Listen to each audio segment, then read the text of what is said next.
थांनाय 12 आगस्ट मैया BPF नि जुमदार ब्लकनि 4 नं जुमदार ब्लकनि सिङाव थानाय बारजाबिल प्राइमारियाव जे BPF नि मिल मिटिं जादोंमोन।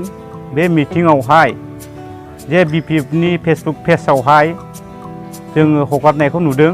बिथांमोना जे 500 बा 500 बा 500 UPL निफ्राय जे BPF आव हाबफैदों बा जगदान खालामफैदों होननाया गासिबो मिसा, बेयो नंखाय बाथ्रा। जोंनो नै बारजाबिल प्राइमारिनि आफादगिरि दं आरो सेक्रेटारि दं आरो जों बारजाबिल प्राइमारिनि गासिबो जोंनो दङ। बिथांमोननि मिटिंआवहाय गासै गावसिनि मानसिखौ लाजोबनानैबाबो बेवहाय 50 बा 60ल' मानसि दंमोन।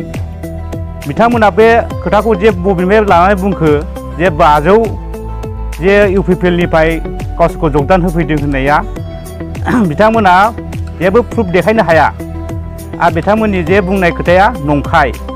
आरो जे बिथांमोना बुङो बे गासिबो अरायसम नंखाय बाथ्राखौ बुंबाय थायो। जे रन्जनालि ना मा होनो बिथाङा जे गावनि फेसबुक पेजआव हगारदों, बिथाङा गासिबो मिसा आरो बिथांखौ जों दुखु फोरमायो UPL निफ्राय। बिथाङा बेबायदि मिसा खोथा बुंबाय थानो नाङा बा मिसा खोथा फेसबुक पेजआव हगारबाय थानो नाङा।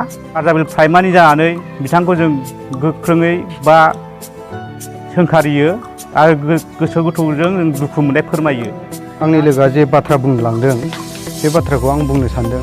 जिनिसा बे रमजान आलिया जे 500निबो बारा होननानै जोंनि बारजाबिल प्राइमारिनिफ्राय बे जइन जादों, गोदान जइन जादों होननानै बुंदों मानसिफोर। बेयो नंखायमार आरो आंनो प्रेसिडेन्ट बे प्राइमारिनि बारजाबिल प्राइमारिनि।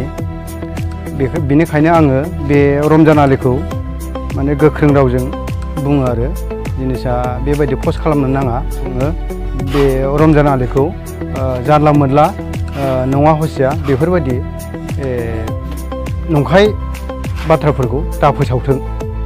आंबो बारजाबिल प्राइमारिनिनो। दा बिथांमोन सानैया जिखिनि बुंलांदों थारैनो सैथो। रमजान आलि ना मा बिथाङा गासिबो नंखाय हगारदों फेसबुक पेजआव। दा बेखौ आंबो दुखु फोरमायो। एक्सुवेलि मैया बिथां 12 थारिखआवहाय जे मिटिं जाना थांदों BPF नि मिटिं जोंनि बारजाबिल प्राइमारियावहाय, बिथांमोना ओरैबायदि माने नंखाय सावरायदों आरो नंखायबो हगारदों जे 500 जन जइन जायागारा 500 जन जइन जादों होनदों। बिसिनि मिटिङाव 200 जनानो गैया, 100 जनाबो गैया।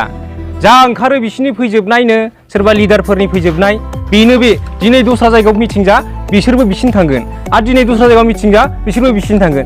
गामिनि रायजो राजाफ्रानो ओंखाराखै। ओंखारदोंबाबो जे गावसिनि मेम्बारनो, सोरनिबा मेम्बारनि हिनजाव, सोरबा प्रेसिडेन्टनि हिनजाव, बिसि फिसा गावजों गाव गोजा।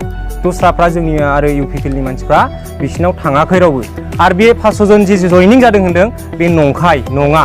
आरो बिसोर ओरैबायदि खामानि खालामबावदों जे मैयानि मिटिङाव माखासे मानसिफोरनो 100 हाजिरा होबावदोंसोनो।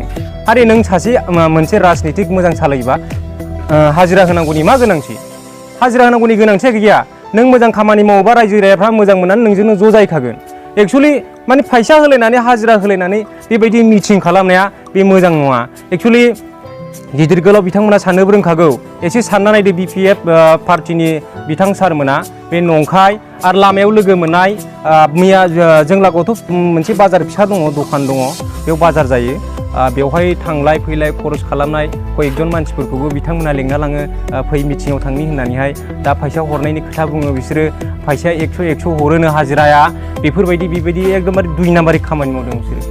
आं फसायाखै बिसिनि बेफोरबायदि मिटिं खालामनायखौ। बिथांमोना बुजिनो गोरोंनो 17 बोसोर सरकार सालायबोदों। बिसोरथ' गभर्नमेन्टनि मानसिमोन सिगां। अब्ला बेबायदि नंखाय बाथ्राखौ माने बेफोरबायदि खालामबाय थादों बिसोरो। बुजिनो एसे सम नांबावगौ खोमा BPF नि मानसिफ्रा। आंथ' बिदि सानो। BPF नि मानसिफ्रा दाबो बुजिया आंनि सन्देह। आरो सिगांथ' अनेक थगायना जाबाय बिसोरो। सरकाराथ' होनांगौसो। BPF सरकार जालायनानै गोरिबनिफ्रायसो थगायना जाबावो। सरकारा थगायना जाग्राखौ होनो ना होग्राखौ सरकार होनो? दा रायजोफ्रा एसे सानना नायलायदो जों माबायदियाव बोरै जानांगौ। नोंथांमोना बोरैबा बोरै जागोन बेखौ सानना नाय।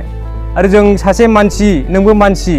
बेफोरबायदि BPF सामफ्रामबो थगाय थायोबा नों थगायनायजों थांनो ना थगायनो रोङि थांनो? नों सिखाव खावना जानो ना सिधि खालामना जानो? दा नोंथांमोना एसे सानना नायलायदो। आंनि बुंनाया I'll always be the one that's right here standing by your side.